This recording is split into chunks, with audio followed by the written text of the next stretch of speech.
Pengalaman tak terlupakan saat merawat Bi Titin. Usia 60 tahun. Halo penonton saluran cerita inspirasi TV semuanya. Kali ini Mimin akan berbagi kisah unik tentang seseorang yang pernah hohohiye dengan bibinya. Yang berusia lebih dari setengah abad, tepatnya 60 tahun. Loh kok bisa? Emang tidak kendor?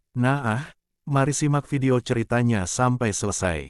Kehilangan salah satu anggota keluarga tentu menjadi satu hal yang sangat menyedihkan. Apalagi orang tersebut adalah orang begitu kita cintai. Dan itulah yang tengah dirasakan Yanti, istriku. Pasalnya, ia baru saja ditinggal meninggal pamannya. Tentu saja hal itu menjadi kesedihan mendalam bagi kami, terutama istriku. Apalagi sejak remaja, Yanti sudah diasuh oleh bibi dan juga pamannya. Ya, sejak lulus SMA istriku sudah menjadi piatu. Ibunya meninggal dunia karena kecelakaan pesawat. Yang dulu beritanya sempat viral dibicarakan di media sosial. Bahkan jenazahnya pun tak ditemukan hingga kini. Sementara sang suami, yaitu ayah Yanti, memilih menikah lagi. Dan pergi tanpa ada kabar lagi. Yanti, istriku, merupakan anak tunggal, sehingga ia dianggap anak oleh bibi dan pamannya. Aku sendiri, Yudi, menikah dengan Yanti 3 tahun silam. Dan dari pernikahan tersebut, kami dikaruniai seorang putra berusia 2 tahun. Selama 3 tahun menjalani rumah tangga bisa dibilang kami sangatlah harmonis. Aku merupakan tipe suami yang setia, dan sebisa mungkin aku menjaga rumah tangga agar langgeng dan baik-baik saja.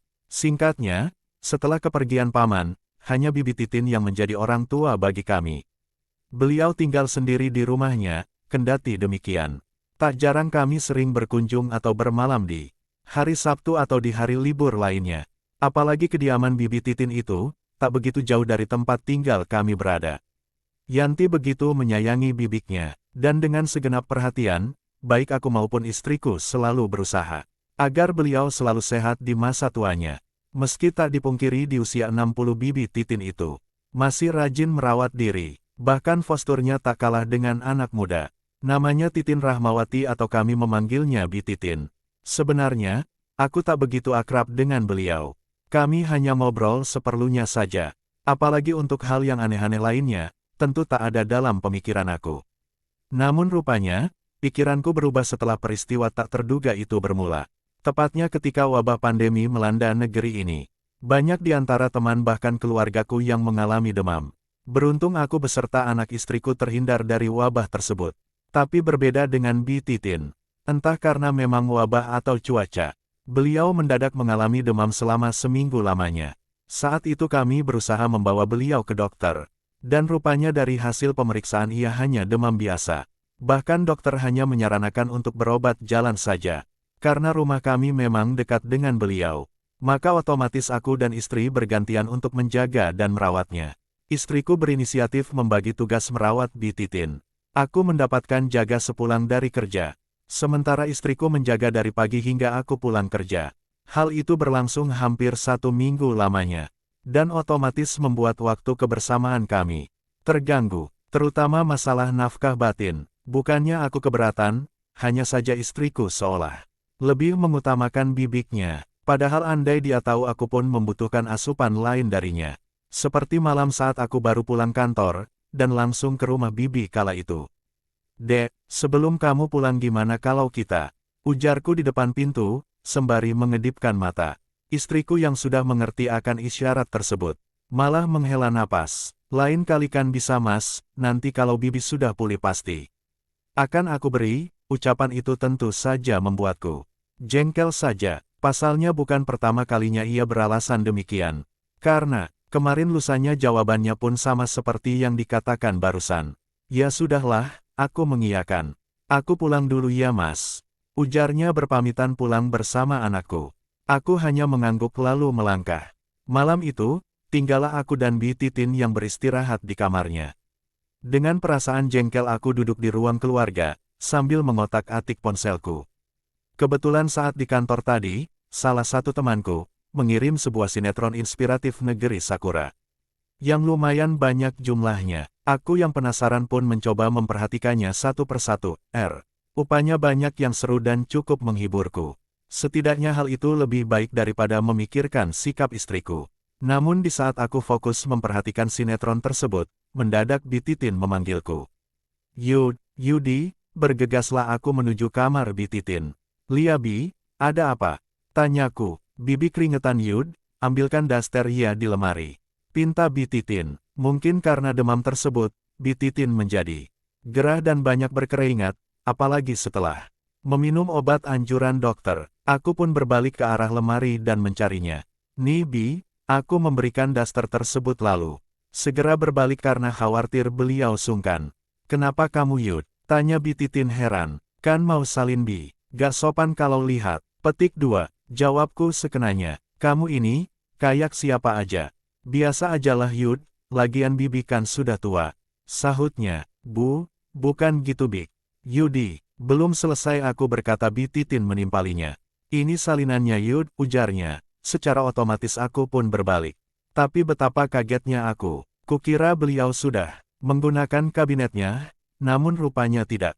Sehingga pagelaran seni budaya, serta fenomena alam semesta dunia yang terdapat rerumputan padang Sahara menjadi nyata adanya. Kok bengong Yud? Tanyanya menyadari sikapku. Udah sana bawa salinannya. Kamu ini, sudah ada Yanti di rumah, tapi masih aja bengong seperti itu. Sambung Bi Titin sambil tertawa. Sementara aku tersipu malu mendengarnya.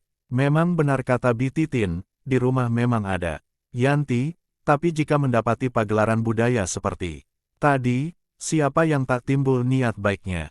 Apalagi aku juga jarang mendapatkannya. Aku lantas meletakkan salinan tersebut di kamar mandi yang ada di dalam kamar Bi Titin itu. Dan ketika aku keluar, Yud, kamu nanti istirahat di sini dulu ya. Misalkan, Bibi butuh apa-apa kan langsung bisa panggil kamu. Kalau kamu di ruang tamu, Bibi susah manggilnya. Ujarnya dan aku pun hanya mengangguk saja. Sebenarnya heran juga, kenapa baru ini beliau memintaku menemaninya, padahal selama seminggu bermalam di sini, Bi Titin tak pernah memintaku demikian. Singkatnya, jam 10 malam, rasa kantukku mulai melanda, aku yang tengah bersantai di ruang tamu melangkahkan kakiku menuju kamar Bi Titin untuk mengistirahatkan diri. Di sana rupanya beliau sudah terlelap, sehingga aku memutuskan istirahat di kursi yang ada di sampingnya. Namun sekitar jam 3 pagi, Bi Titin mendadak memanggilku. Nampak dia menggigil dan meminta untuk menambah selimutnya. Aku yang masih ngantuk pun mau tak mau harus mengambil di lemari lalu meletakkan sesuai permintaannya. Tapi, beberapa menit berlalu, bukannya mendingan. Bi Titin justru pucat dan gemetar. Begitu pula, dengan keringat yang makin banyak pula.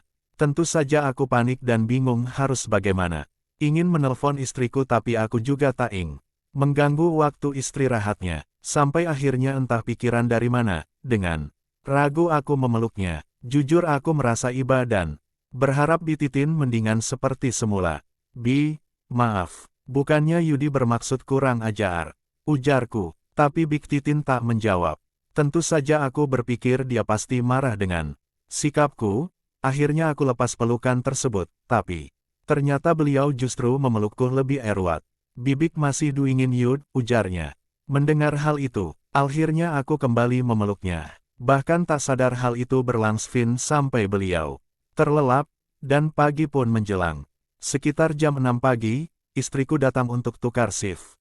Menjaga bibiknya, aku tetap bersikap biasa, begitu pula dengan Bi Titin. Meski tak dipungkiri, aku masih terngiang apa yang kulalui malam tadi. Kendati aku tak menceritakan hal itu pada Yanti. Takut ia akan berpikir yang bukan-bukan. Sampai di malam hari setibanya aku di rumah Bi Titin sepulang dari kantor. Gimana Bibik dek? Tanyaku pada Yanti. Udah mendingan mas, tapi kamu temani dulu ya di sini. Setidaknya sampai dia pulih 100%. Jawab istriku sambil menyalamiku berpamitan untuk pulang ke rumah. Akhirnya malam itu aku kembali menemani Bi Titin. Seperti malam sebelumnya, hanya saja aku tak lagi bersantai di ruang tamu, melainkan ngobrol dengan Bi Titin di ruangannya. Yanti sudah pulang Yud? Tanyanya. Lia Bi, baru aja, jawabku lalu duduk di sebelahnya. Yud, sebenarnya Bibik sudah gak demam lagi. Bibi sudah pulih tapi masih malas untuk bangun. Jadi ya Bibi bilang sama istrimu nyuruh kamu bermalam sehari lagi di sini, ujarnya. Syukurlah Bi kalau sudah mendingan, Lia gak apa-apa. Kok Bi, yang penting Bibi sehat. Yudi senang dengarnya, jawabku tersenyum. Lia Yud, oh iya maaf ya, gara-gara bibi kamu jadi. Jarang dapat jatah dari istrimu ya. Ucap Bi Titin tiba-tiba mengungkit permasalahan pribadiku. Aku menoleh heran, bagaimana ia bisa tahu? Pikirku, tadi istrimu cerita semuanya, katanya kamu seminggu lebih belum mendapatkan, karena harus jagain bibi, sambung Bi Titin. Jujur saja pertanyaan itu justru ngebuat keinginan lain itu timbul tiba-tiba. Yah, begitulah Bi, gimana lagi, jawabku menunduk. Yud, ujar Bi Titin yang tiba-tiba menggenggam tanganku. Aku menoleh kaget namun mendadak bibi melukku. Yud bibi jadi ingat kemarin, ujarnya. Deh jantungku berdebar, entah kenapa ada desiran sendiri setelah mendengar ucapannya. Dan di saat aku hendak menjawab, Bi Titin lebih dulu mengambil hikmah kehidupan dunia, dan memberi sambutan lainnya. Bi, panggilku. Bentuknya sudah seperti ini Yud, emang kamu tetap mau? Tanyanya meyakinkan. Boleh ya Bi, pelan-pelan aja biar sama-sama nyaman, sahutku. Anggap saja ini tanda terima kasih Bibi Yud. Ujarnya lalu memberi perhatian lain dan sebagainya. Jujur aku benar-benar bingung, harus memulai saran. Dan solusi masalah dari mana, sebab Bi Titin begitu tekun sampai aku tak ada kesempatan berbicara.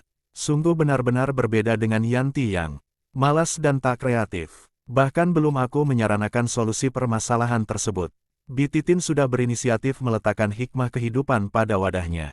Tak urung akhirnya aku pun antusias, dan mendukung penyelesaian masalah serta problematika tersebut. Bi apa besok Yudi harus ke sini lagi? Tanyaku, ketika tiba di pangkalan udara. Lah, Bibi kan udah menedingan Yud. Sahutnya, ya, kali aja ada demam-demam lain atau masalah lainnya, ujarku tersenyum. Kamu ini Yud, ujarnya tertawa.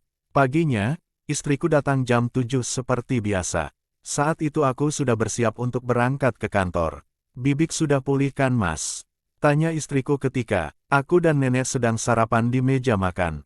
Pagi itu Bi Titin memang sudah beraktivitas seperti biasa, bahkan rautnya nampak lebih ceria dari sebelumnya. Alhamdulillah dek mendingan, sahutku sambil menoleh ke arah Bi Titin yang tersenyum menoleh ke arahku. Terima kasih Yayan, Yud, berkat kalian, Bibi sembuh dari demam kemarin. Ujarnya berterima kasih pada kami. Aku pun tersenyum mengingat perjalanan waktu yang aku rengkuh bersama Bi Titin yang begitu indihoi. Dan begitulah kisah yang pernah kualami dulu. Baik, aku dan Bi Titin juga berjanji tak akan mengingat solusi permasalahan itu lagi, meskipun kadang ada pikiran untuk mengulanginya. Namun sebisa mungkin kami menjaga diri demi kebaikan keluargaku dan juga Bi Titin. Sekali lagi, tidak ada maksud untuk merusak moral. Tapi di sini aku hanya berbagi pengalaman saja yang tentunya tidak untuk ditiru. Pesanku hanya satu, semoga dari kisah ini, para pembaca bisa mengambil hikmah, di mana dalam keluarga harus saling memahami satu sama lain. Pahami perasaan pasangan kita maka rumah tangga akan bahagia selamanya. Terima kasih sebanyak-banyaknya karena sudah mau mendengarkan kisah ini. Ambil baiknya dan buang buruknya dari cerita kisah nyata ini. Semoga hal seperti ini tidak terjadi kepada kita semua ya, dan semoga kita semua dilindungi dari mara bahaya. Amin ya rabbal alamin. Terima kasih dan sampai jumpa di cerita selanjutnya. Jangan lupa like, komen, share dan subscribe.